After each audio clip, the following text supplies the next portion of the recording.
அனைவருக்கும் வணக்கம். இன்னைக்கு காய்கறி வெள்ளை குருமா எப்படி செய்கிறேன்னு பார்க்கலாம். செட்டிநாடு வெள்ளை குருமா. சின்ன வெங்காயம் ஒரு 10-15, கருவேப்பிலை கொஞ்சம், தாளிக்க பட்டை, இலை, சோம்பு, கிராம்பு, ஏலக்காய் எல்லாம் ஒன்று ஒன்று எடுத்துருக்கேன். வாசனை சாமான் எல்லாம் எடுத்துக்கலாம். ஒரு தக்காளி. இப்போ மசாலா அரைக்க தேவையானவையெல்லாம் பார்க்கலாம். காரத்துக்கு தகுந்த மாதிரி பச்சை மிளகாய் நான் ஒரு 10 கிட்ட எடுத்திருக்கேன்.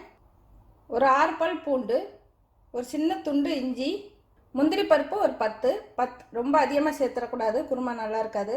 இது வந்து கசகசாக்கு பதில் சேர்த்துக்கிறேன். கசகசா இருந்ததுன்னா 1 டீஸ்பூன் அளவு கசகசா சேர்த்துக்கலாம். சோம்பு 1 டீஸ்பூன், அரை மூடி தேங்காய் பூ. சின்ன தேங்காய் இருந்ததுன்னா 1 தேங்காய் அளவு எடுத்துக்கலாம். நான் 3/4 கப் அளவு தேங்காய் பூ எடுத்திருக்கேன். காலிஃப்ளவர் ஒரு பாதி பூ அளவு எடுத்திருக்கேன். இதை தனியாக வேக வச்சு எடுத்துருக்கேன். வடிகட்டி எடுத்துக்கலாம். 2 கேரட், 2 உருளைக்கிழங்கு இதை தனியாக வேக வச்சு எடுத்துருக்கேன்.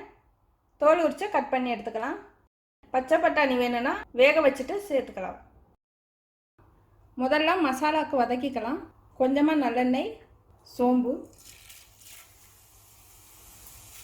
இஞ்சி, பூண்டு, பச்சை மிளகாய்,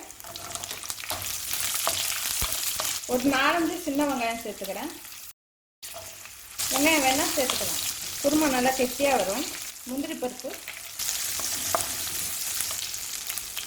தேங்காய் சேர்த்து வதக்கலாம்.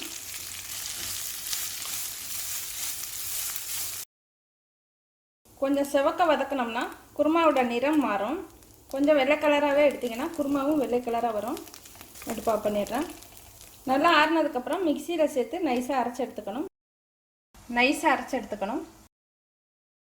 இப்போ குருமாவுக்கு தாளிச்சுக்கலாம்.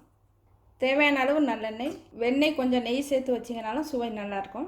பட்டை, இலை, சோம்பு, வெங்காயம், கருவேப்பிலை, தக்காளி,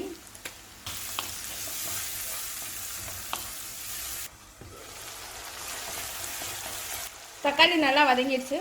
வேக வச்சிருக்க காய்கறியெல்லாம் சேர்த்துடலாம்.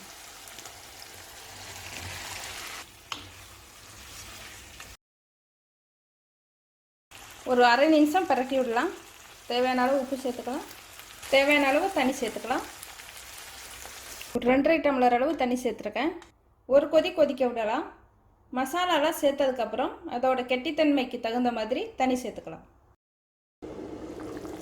ஒரு கொதிச்சிருச்சு. மசாலா சேர்த்துடலாம். மஞ்சள் தூள் வேணா சேர்த்துக்கலாம். கொஞ்சமாக மஞ்சள் தூள். ரொம்ப சேர்த்திங்கன்னா கலர் மாறிடும். அரைச்ச மசாலா சேர்த்துடலாம். கேரட்லாம் சேர்த்துக்கனால கொஞ்சம் கலர் மாறி தான் வரும். நான் தண்ணி அளவு சேர்க்கலை. ரொம்ப கெட்டியாக இருந்தால் மட்டும் தண்ணி சேர்த்துக்கலாம்.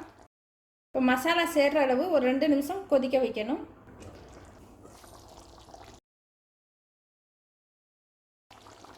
இப்போ அடுப்பு ஆஃப் பண்ணிடலாம். ஒரு கொத்து கருவேப்பிலை பிச்சுட்டு சேர்த்துக்கலாம். வாசமாக இருக்கும். மல்லித்தழை வேணாலும் சேர்த்துக்கலாம்.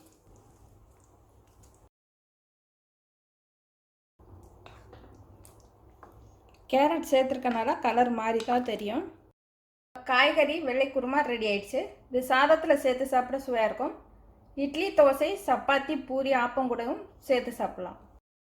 இங்கிலீஷ் காய்கறியாக சேர்ந்துருக்கனால இங்கிலீஷ் குருமானும் சொல்லுவாங்க. நன்றி.